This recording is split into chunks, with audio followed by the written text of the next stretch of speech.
Lake Effect brings you conversations about what's happening in Milwaukee and the people, places, and organizations that shape the community. This is Lake Effect Spotlight from WUWM, Milwaukee's NPR. Did you know Milwaukee is a city for the birds? It's actually one of 82 official bird cities here in Wisconsin. Bird City is a conservation program that brings folks together to create healthier communities for birds and people. Bryan Lenz is the Bird City Network Director for the American Bird Conservancy. He says Bird City first started in Wisconsin and has since expanded across the country and internationally. Lake Effect's Xcaret Nuñez spoke with Lenz for this month's Chirp Chat to learn more about the program. Anyone who has walked nature trails in Wisconsin, including the Milwaukee area, has likely noticed the recognizable green and yellow Bird City, Wisconsin signs. But I've always been curious what they stand for. Bryan, can you explain what a bird city is? A bird city is a community that takes action to benefit birds, and when they do it, it makes the community better for both birds and people. I view Bird City as an action guide. There are a lot of people out there who aren't really happy with what they see happening in the natural world around them. They don't really know where to start, though. And Bird City is a set of tools and actions that anybody can put into place to be a conservationist where they live. You don't have to solve the world's problems yourself. You can solve them where you are. And, Bird City is a program that originated, I believe, 16 years ago in 2009. Correct. So it started right here in Wisconsin. Can you tell me more about how this program started and how it's evolved since then? The initial idea came from a group that is now called the Wisconsin Bird Conservation Partnership. And way back in 2002, I believe, they have an urban habitat subcommittee that kind of started kicking around the idea of what would it look like if we took the Tree City USA model and made it for birds. Birds are really popular, so they figured they could ask a lot more. It took a number of years, as you mentioned, to get it off the ground. And Wisconsin's was first. And other states around us started kind of looking over the border and going, oh, that looks cool. I think I'd like to do that too. And so we kind of helped it grow organically. Wisconsin is a very birdie place with a bunch of people who really care about them. Fish and Wildlife Service did a survey a number of years ago. They do it every 5 years, where they estimated how many people birdwatch in every state. And 33% of people in Wisconsin, which is the second highest in the country, are into birds. So we've had a long history of ornithology and birdwatching. That's amazing. And so you mentioned that this Bird City program has expanded way outside of Wisconsin. How many communities in Wisconsin have been recognized as bird cities?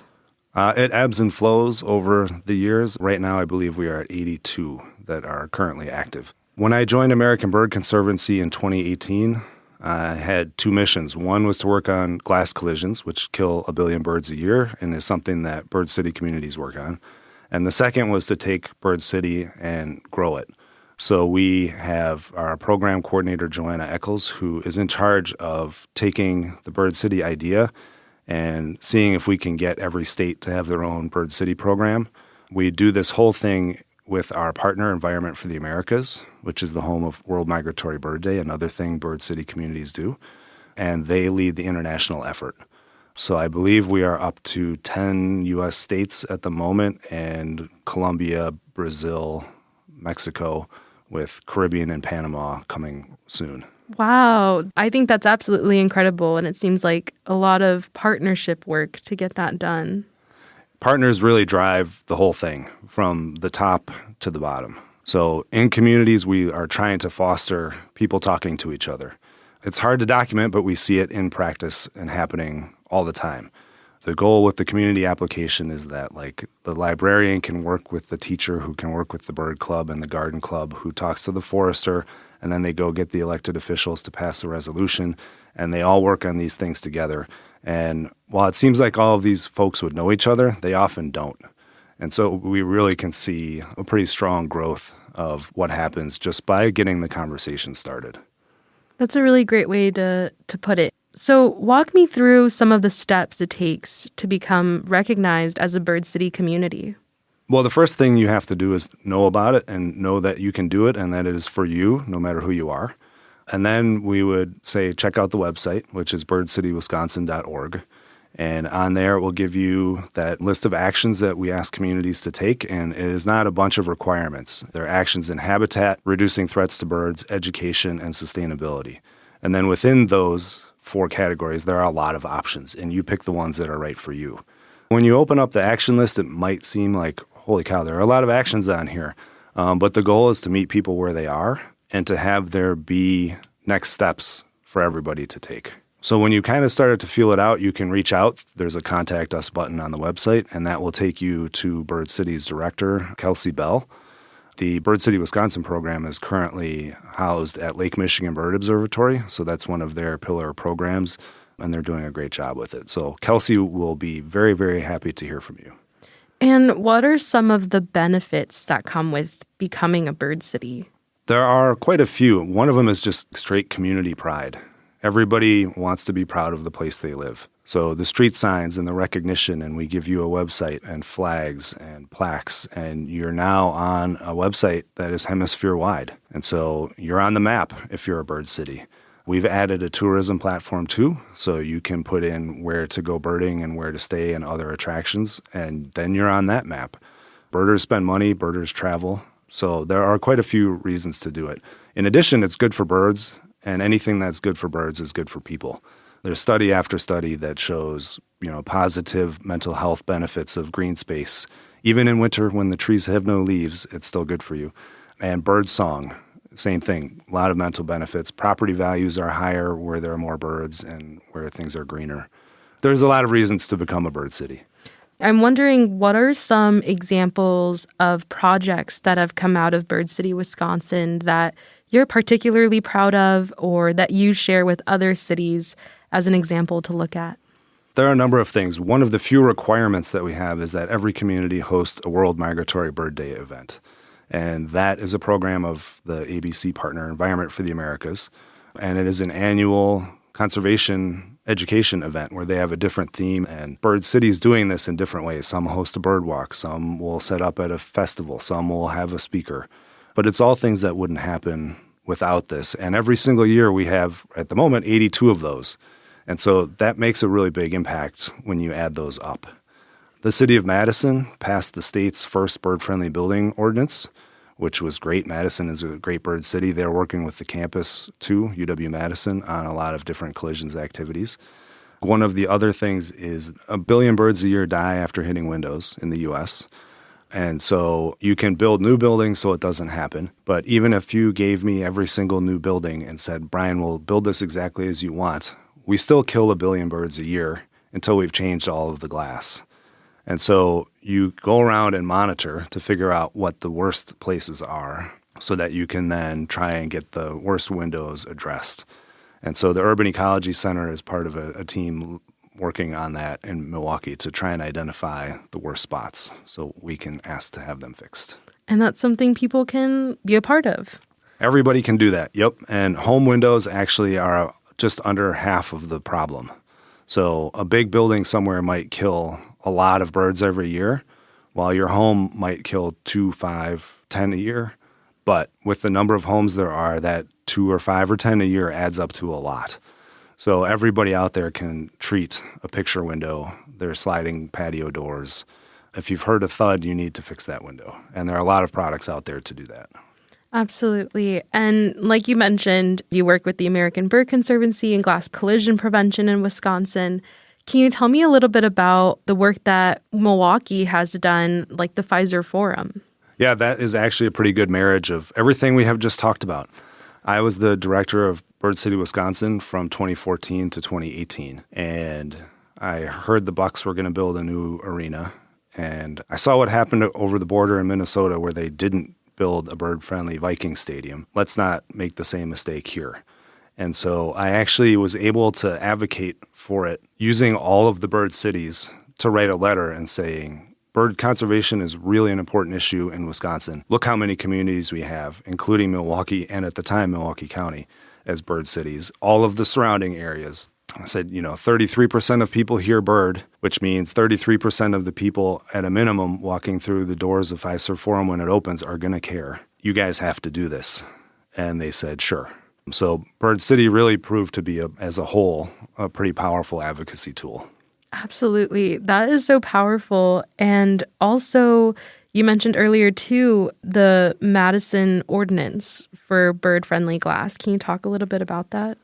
Yeah, there are a number of cities around the country and in Canada as well that have bird-friendly building design ordinances. So basically, you can design a building that shouldn't kill birds.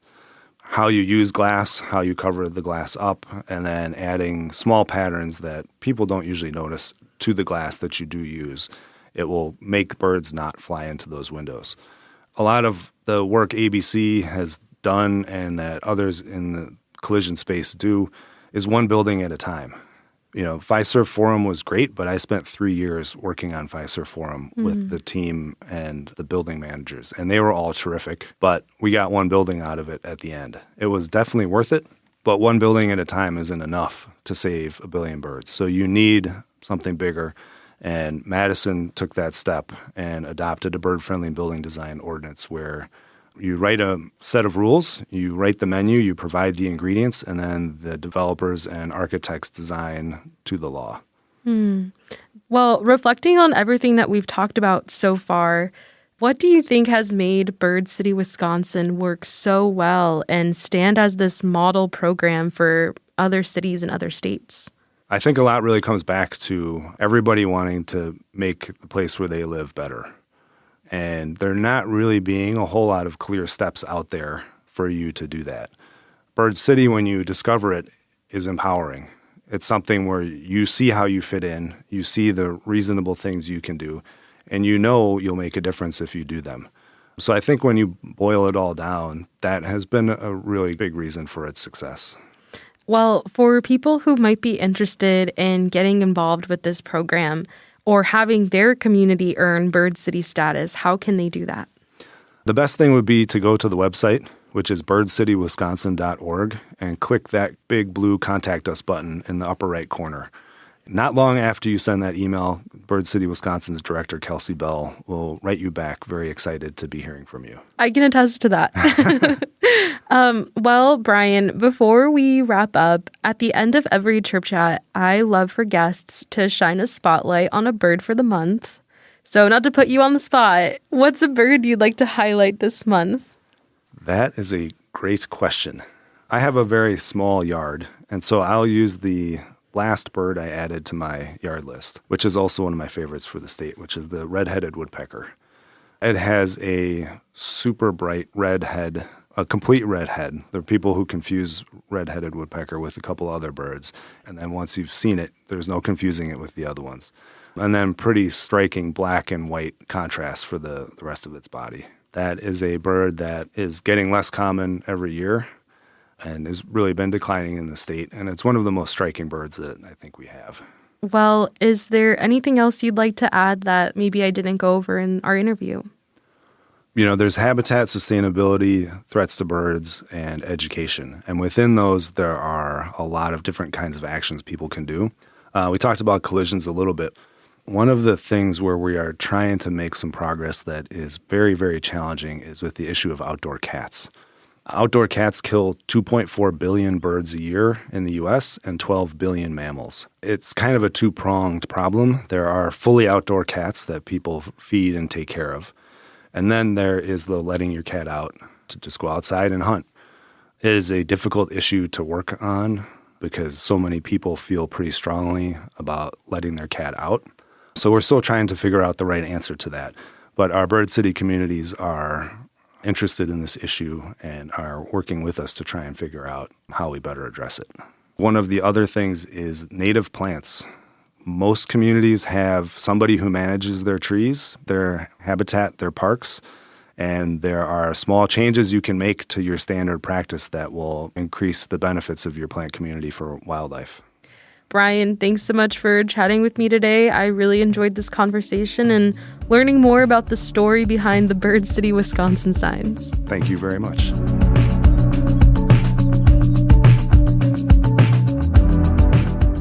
Bryan Lenz is the Bird City Network Director and Glass Collision Program Director for American Bird Conservancy. He's also the Steering Committee Chair for Bird City, Wisconsin. He joined Lake Effect's Xcaret Nuñez for a monthly series we call Chirp Chat.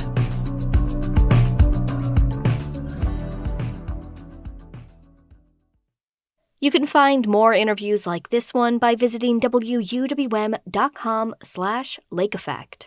And while you're there, subscribe to the Lake Effect Spotlight podcast.